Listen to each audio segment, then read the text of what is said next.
এজন্য আমাদের চিন্তা ফিকির থাকতে হবে। আমরা তো আমাদের জান এবং মাল কার কাছে বিক্রি করে দিয়েছি? কিসের বিনিময়ে? জান্নাতের বিনিময়ে। টাকার কাছে ঈমান বিক্রি করা যাবে না। টাকার কাছে যারা ঈমান বিক্রি করবে দুনিয়ার সুখটা পাবে, পরকালের সুখ। আজকে আমাদের সমাজে টাকার কাছে ঈমান বিক্রি করে দেয় এই ধরনের লোক আছে কি নাই? ওইদিকে উমাইয়া শুনতে পেল বেলাল ইসলাম ধর্ম গ্রহণ করে ফেললো। বেলাল ছিল উমাইয়ার দাস। উমাইয়া বেলালকে বলল, বেলাল, আমার ফ্যামিলির লোকেরা তোমাকে খুব পছন্দ করে।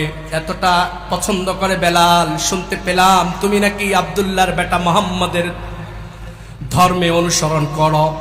বেলাল উচ্চ আওয়াজে উমাইয়াকে বলল, জাহাপানা, আপনি যেটা শুনেছেন সেটা সঠিক।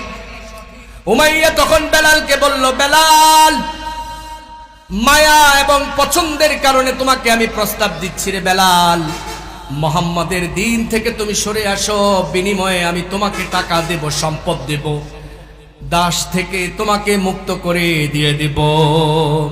বেলাল তখন বলল, উমাইয়া, তোমার যাবতীয় সব সম্পদ সহ তাম পৃথিবীটাও যদি তুমি আমার সামনে এনে দাও, তারপরেও মুহাম্মাদের প্রেম, যেই ভালোবাসা পেয়েছি সেই ভালোবাসা থেকে দূরে সরে আমি কখনোই যেতে পারবো না।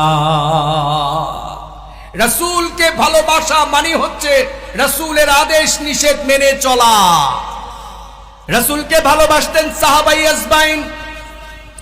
বলা হয়েছে অর্ধ বিশ্বের শাসক ওমর রাদিয়াল্লাহু তাআলা আনহু যখন শহীদ হলো, তার লাশ গোসল করাচ্ছেন সাহাবায়ে আজমাইনরা। দেখতে পেল তার পিঠের মধ্যে চাবুকের আঘাত। পরিবারের সদস্যদেরকে জিজ্ঞেস করা হলো, খলিফাতুল মুসলিমিন ওমর রাদিয়াল্লাহু তাআলা আনহুর পিঠের মধ্যে চাবুকের আঘাত কেন? পরিবারের লোকেরা জবাব দিল, ওমর রাদিয়াল্লাহু তাআলা আনহু রাজ্য পরিচালনা করতেন, সেটা ঠিক আছে। নিজে ব্যক্তিগত একটা রিপোর্ট বই রাখতেন। এই রিপোর্ট বইয়ের মধ্যে তিনি লিখতেন কোন আমলটা কম হয়েছে, কোন আমলটা বেশি হয়েছে। যদি একটু কম হতো, সাথে সাথে নিজে একাকিত্ব থেকে চাবুক দিয়ে ওই জায়গায় আঘাত করত।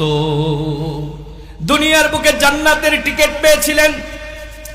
রাসূল করিম সাল্লাল্লাহু আলাইহি ওয়াসাল্লাম বললেন, আমার পরে রাসূল আসবে না, নবী আসবে না, খাতামুন নবিয়্যিন, আমি শেষ নবী। আমার পরে যদি রাসূল হতো, সেটা হতো হযরতে ওমর। রাতের বেলায় তিনি ঘুরঘুর করে পাহারা দিচ্ছেন। খাদ্যমন্ত্রী আসলাম রাদিয়াল্লাহু তাআলা আনহু ওমরকে বললেন, ওমর, সারাদিন তো আপনি পরিশ্রম করেছেন, ক্লান্ত হয়ে গিয়েছেন, বাড়িতে যান, একটু রেস্ট নেন। ওমর রাদিয়াল্লাহু তাআলা আনহু বললেন, কিয়ামতের কঠিন ময়দানে আল্লাহ রাব্বুল আলামিন যখন আমাকে জিজ্ঞেস করবে, ফুরাতের তীরে যদি একটি কুকুর যদি না খেয়ে মারা যায়, আর সেই কৈফিয়ত যদি আল্লাহ আমাকে যদি জিজ্ঞেস করে, আমি যদি উত্তর না দিতে পারি, আমার স্থানটা হবে জাহান্নাম। এ মাপের ইমাম আমাদের সমাজে দরকার আছে কি নাই?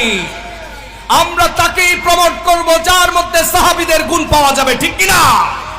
আমরা তাকে প্রমোট করব না যার কারণে ইসলাম বিনষ্ট হয়ে যাচ্ছে। 54 বছর কেন, 1000 বছর হলো এই দেশে ইসলাম শাসন হবে না যদি জাহিলিয়াতকে যদি